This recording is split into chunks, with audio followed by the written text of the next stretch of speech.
Now, let's cross to our reporter Manqoba Mchunu, who is in Mohlakeng for us. He's live there for us now. Manqoba, a little earlier on, you were showing visuals while speaking to our colleague Mfundo Mabalane, and you were showing some very tense visuals there. How's it going now? Well, Masiko, as you can see, the fires are still up everywhere. I can tell you here in Mohlakeng, there's literally fires everywhere. There's smoke billowing from the different corners of this place. Masiko, I can tell you, the community members here are up in arms. They are moving from different houses now where they are basically looking for illegal miners. And when they get to that particular house, they get to the house and then they take the equipment that is there inside that house. As you can see there, Masiko, what you're seeing burning there are mattresses. Those are some of the equipment, that they found inside these houses. So they've been going on a door-to-door operation where they're literally targeting these houses where Zama Zamas are said to be renting, where they're saying to be staying, and where they're saying to be operating in this community. And of course, it's what we saw here as well in Kagiso last week when residents had done a similar operation. It seems like it's repeating itself here. You can see the crowd. It's still quite a big crowd. They are now at different parts of this particular area. They are moving from house to house. And there is, what we understand, a list of these houses that are said to be housing illegal immigrants. And when they get to these houses, Masiko, there's no real negotiation that takes place. They go into the houses, they then destroy what is there, they look for equipment, but even if there's no equipment, Masiko, they just simply burn some of these houses and they dismantle the shacks. You can see there, we're moving towards another crowd.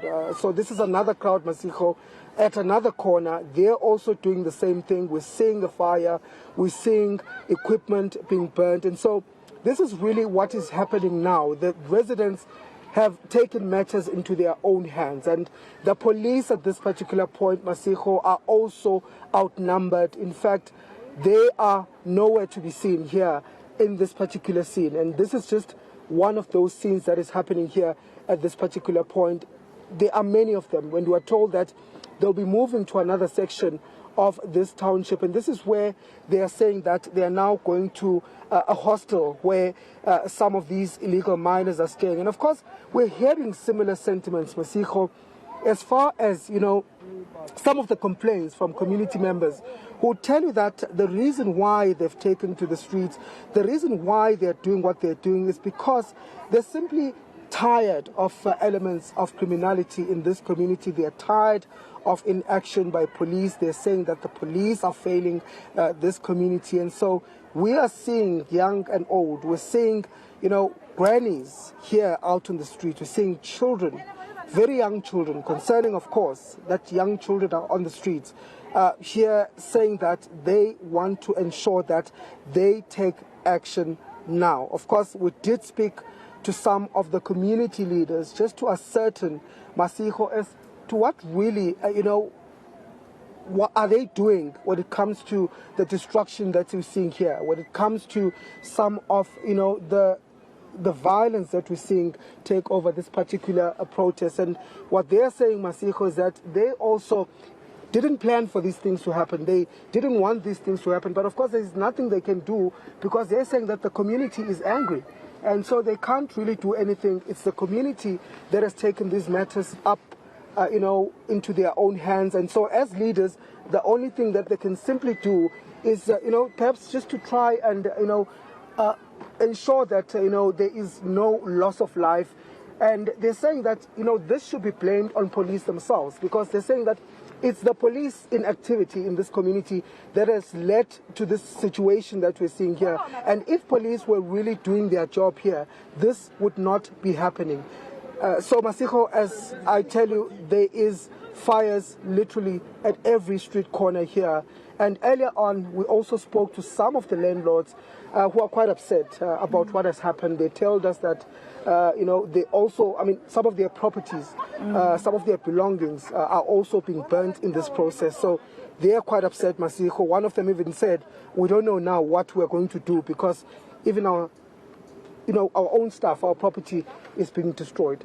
And of course, Manqoba, I mean, this is quite a task that community members are taking in terms of how they even investigated that the foreign nationals that live in those homes that they are attacking are actually here illegally, etc. Anybody injured? I'm sure people are quite scared for their lives, especially those landlords.